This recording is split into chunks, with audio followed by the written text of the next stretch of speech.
CID के season 2 में CID के सारे टीम सीआईडी ब्यूरो में मौजूद रहते हैं। वहां पर एक कॉल आता है जिसे दया सर जाके रिसीव करते हैं। बाद में दया सर वहां पर कॉल उठाते हैं और उन्हें पता चलता है कि सीआईडी ऑफिसर अभिजीत सर को धक्का लग गया है। ये सुन उनके हाथ से मोबाइल गिर जाता है। वहां पर ही दया सर गिर जाते हैं। वहां पर श्रेया मैम आती है। श्रेया मैम दया सर को उठाते हैं और पूछते हैं क्या हुआ, क्या कॉल पे बोला।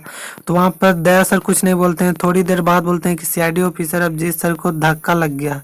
ये सब सुन वहां से श्रेया मैम और पूर्वी मैम दोनों रहते हैं जो रोने लगते हैं। और वहाँ पर डॉक्टर सलून के सर आते हैं और पूछते हैं कि क्या अभिजीत को धक्का लग गया। वहां से जाने वाले ही रहते हैं, अचानक गेट पे सीआईडी ऑफिसर तारिका मैम आ जाती है। तारिका मैम पूछने लगते हैं कि अभिजीत को धक्का लग गया है, मुझे अभी अभी कॉल आया था। जिसके कारण तारिका मैम सीआईडी के सारे टीम जाते हैं और तारिका मैम गाड़ी में रो रही होती है। वहाँ पर दया सर उन्हें काफी चुप कराने की कोशिश करते हैं पर तारिका मैम रोती ही रहती है। वहाँ पर तारिका मैम को चुप कराने के लिए सीआईडी ऑफिसर श्रेया और डॉक्टर पूर्वी भी बहुत प्रयास करते हैं पर तारिका कुछ नहीं मानती है। वहां से जाने के बाद पता चलता है कि सीआईडी ऑफिसर अभिजीत सर को हॉस्पिटल ले गया है। सीआईडी के सारे टीम तुरंत ही हॉस्पिटल के लिए निकल जाते हैं। वहाँ पर हॉस्पिटल में जाने के बाद पता चलता है कि सीआईडी ऑफिसर अभिजीत सर को किसी ऐसे कैबिनेट में शिफ्ट किया गया है कि जहाँ पर किसी को मिलने के अलाव है ही नहीं। वहाँ पर सीआईडी के सारे टीम जाते हैं पर वहाँ पर अभिजीत सर से बात करते हैं।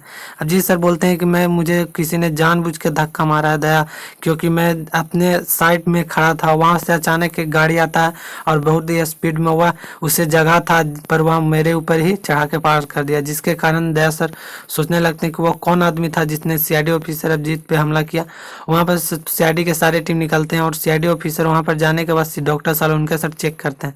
चेक करने के बाद बहुत सारे सैंपल लेते हैं। सैंपल लेने के बाद सीआईडी ब्यूरो आ जाते हैं। सीआईडी ब्यूरो आने के बाद तुरंत ही वह देखते हैं कि ट्रक का नंबर क्या था। वहाँ पर इससे एक सीसीटीवी कैमरा के माध्यम से पता चल जाता है कि वह ट्रक का नंबर, जिसके कारण सीआईडी ऑफिसर सीआईडी के सारे टीम उस आदमी को पकड़ लेते हैं। आदमी को पकड़ लेने के बाद वो बोलता है कि नहीं, मुझे जानबूझ के धक्का नहीं मारा हूँ, वो गलती से लग गया था। पर वहाँ पर उसका एक गैंग रहता है जो गैंग से मिला हुआ आदमी था। वो गैंग ने सीआईडी ऑफिसर अभिजीत सर पे जानबूझ के हमला करवाया था पर उस आदमी ने गश्ता नहीं है। जिसके कारण दया सर उसे कहते हैं कि इसे छोड़ दो। छोड़ देने के बाद उसे ढेचू को बुलाया जाता है। ढेचू को बोला जाता है कि तुम इस पे कड़ी नजर रखना। ढेचू कड़ी नजर रखने के बाद उसे पीछे पीछे घूमता ही रहता है। बाद में ढेचू को पता ही चल जाता है कि उस आदमी एक बहुत ही बड़ा गैंग के साथ मिला हुआ है। वहाँ पर अभिजीत सर जाते हैं उस गैंग के मेन जो लीडर रहता है उससे बात करने के लिए, पर वहाँ पर वो आदमी को पता ही नहीं चलता है कि सीआईडी ऑफिसर है। वह सारी बात बता देता है कि मैंने जानबूझकर अभिजीत सर पे हमला करवाया था। वहाँ पर उस आदमी को पकड़ लेते हैं दया सर और बहुत ही मार मारता है। बोलते हैं कि तुमने मेरे दोस्त पे हमला कराया था। उसे लेकर सीआईडी ब्यूरो आते हैं। सीआईडी ब्यूरो लाने के बाद बोलते हैं कि आदमी ने जानबूझकर सीआईडी ऑफिसर अभिजीत सर पे हमला किया था।